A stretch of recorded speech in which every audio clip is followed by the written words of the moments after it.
What's up here today, YouTube? Jigsaw0097 here. Just got finished watching that Philadelphia Seattle game. And I don't know, I'm not really too upset with the game. It was basically a lot of what I expected it to be. So, once again, we had plenty of drops. Nelson Agholor, I'm sorry, buddy, but at this point, you're dead to me. You just need to get out of here. Just get out of Philly. I saw that we could take like a $2.3 million cap space hit if we released him at this point, but I just say to hell with it. It's time for him to go. He's just proven nothing to me in the 23 games we've seen him play now. 22, 23, something like that. But yeah, so he's done. Dorial Green Beckham finally kind of showed up today in this game, but it happened in garbage time, so it didn't really matter in the end. This whole wide receiving core just is a mess.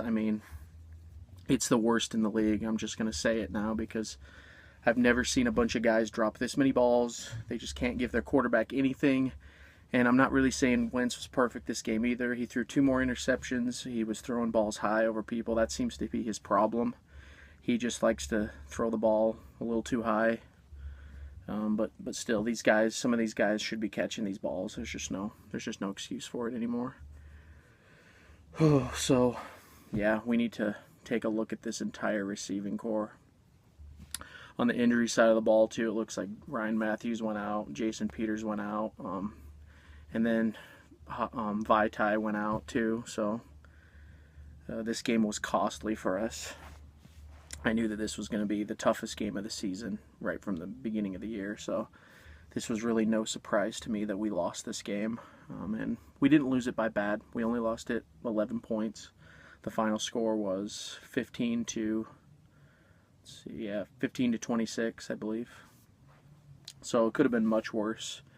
The Eagles hung in there for the most part. Carson Wentz, he tried the best he could, but when you got receivers like this that are giving you nothing and you got no time to throw, he just basically, the pocket would collapse almost immediately after he snapped the ball, and these receivers can't get any yards after catch either. Once they catch the ball, they go straight down. There's just no way.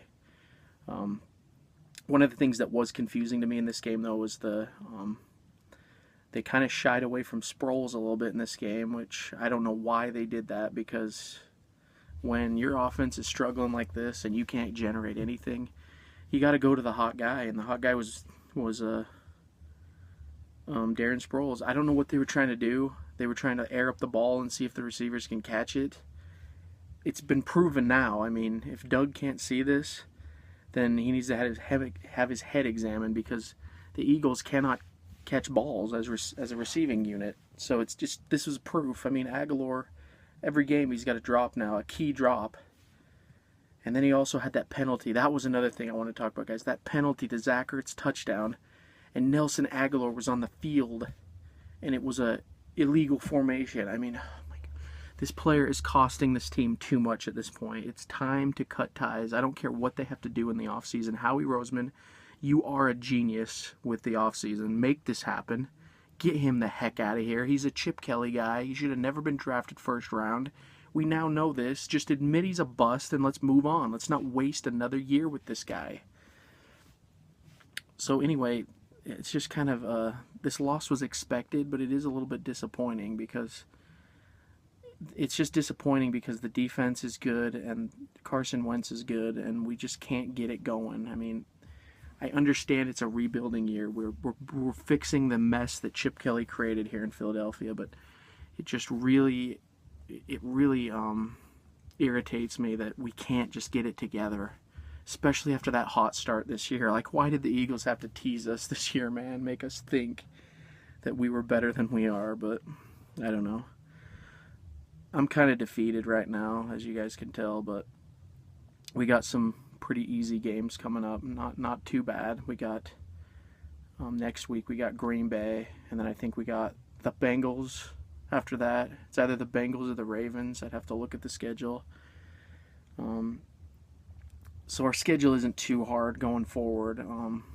We can still technically make the playoffs at 5-5, but do I really care at this point? Not really. I just want us to go to the I want us to go to the off season and just fix this mess so that I can look forward to next year and finally have some receivers. I want to see what happens in the off season, guys. I want to see what happens. I mean, I'm still going to watch the rest of the games because I love this team, but I'm not really going to get my expectations tempered anymore. I didn't really get super hyped for the Seahawks game either because I figured it was going to be this kind of game. So, all in all, man, fix the offense, fix the offensive line a little bit, get some secondary help in the offseason. Those are the three right there. Number one, receivers. You need to target wide receivers in the draft, get some O-line help, and then help that secondary out as well. This is the key to making the Eagles great. And you also need to throw money at Jim Schwartz. Do not let someone take him. David Phipp, our special teams guy, and Jim Schwartz need to stay in Philadelphia. You need to make that happen. I know they did that with Jim Johnson back in the day to keep him. Howie Roseman, open up your checkbook, give Jim Schwartz some money. He's deserved it. I mean, so yeah, this is kind of my thoughts of the game, guys. What do you guys think about this Eagles team going forward? Do you think we still got a chance here, or do you think that this is basically throw in the towel mode? Anyway, guys, whatever your thoughts are, I appreciate you guys for checking out my stuff. I appreciate your feedback, your thoughts, and thank you guys, as always. This is Jigsaw097, and I'm signing out.